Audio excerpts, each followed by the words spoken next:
Ulgulan rally का आयोजन कर रहा है। हमारा मानना है कि ऐसे आयोजन के लिए उलगुलान शब्द का प्रयोग करना बेहद खेदजनक, आपत्तिजनक, आदिवासी अस्मिता को चोट पहुंचाने वाला और भगवान बिरसा मुंडा के द्वारा जिस आंदोलन से अंग्रेज़ों को खदेड़ने की शुरुआत हुई थी, इन सब चीज़ों का अपमान है।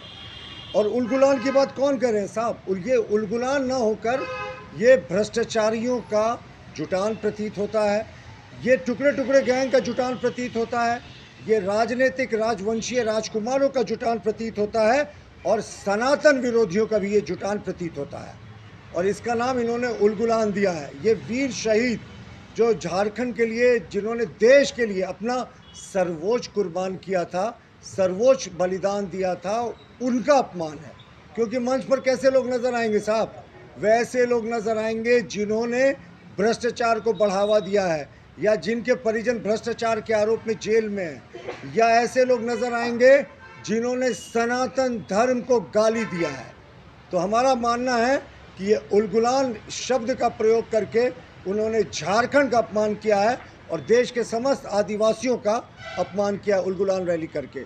और उलगुलान की बात करें ना, तो उलगुलान की शुरुआत तो सोरेन परिवार में ही हो गई है। जब सीता सोरेन जी ने झंडा बुलंद किया, उलगुलान का आह्वान किया कि जो एक तरफा आक्रमण हो रहा है उनके ऊपर, जिस मुश्किल हालात में उनको अपने और अपनी बेटियों की परवरिश करनी पड़ी, उनके पति की मौत दुर्गा सोरेन की वो जांच की मांग करती रही, लेकिन इस निष्ठुर सरकार ने बंद करके रखा अपने कान, उनके मांगों को अनसुना कर दिया।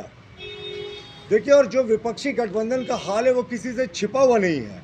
अब चतरा, पलामू, लोहरदगा, राजमहल, कोडरमा सीटों की बात करें तो कहीं फ्रेंडली फाइट की बात हो रही। साहब, राजनीति में फ्रेंडली फाइट क्या होता है? अगर चतरा में राजद और कांग्रेस एक दूसरे के खिलाफ लड़ेंगे तो एक दूसरे के वोट को काटेंगे। तो यहाँ फ्रेंडली कुछ नहीं होता।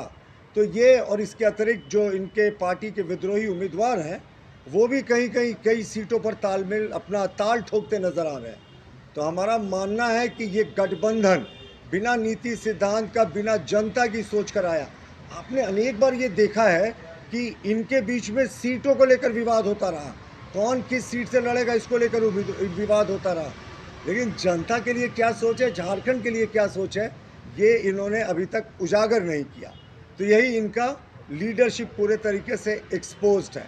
और दूसरा हमारा मानना है ये सनातन विरोधियों का भी जुटान होगा। अभी झारखंड मुक्ति मोर्चा को अपने सामान्य ज्ञान को ठीक करना चाहिए। हालांकि आप में से किसी ने ठीक करने की कोशिश भी की थी। वो डीएमके के नेता उदयनिधि स्टालिन थे, जिन्होंने सनातन के लिए घटिया घटिया शब्दों का, कीड़ा मकोड़ा, डेंगू, मलेरिया, पता नहीं कैसे कैसे शब्दों का प्रयोग किया था। और उस मंच पे तो कांग्रेस के नेता भी नजर आएंगे, जिनके सांसद डी शिव कुमार ने अलग राष्ट्र की मांग की थी दक्षिण भारत के लिए। तो ये तो टुकड़े टुकड़े गैंग के लोग हैं। तो हमारा मानना है कि अविलंब इनको उलगुलान शब्द का अपमान नहीं करना चाहिए।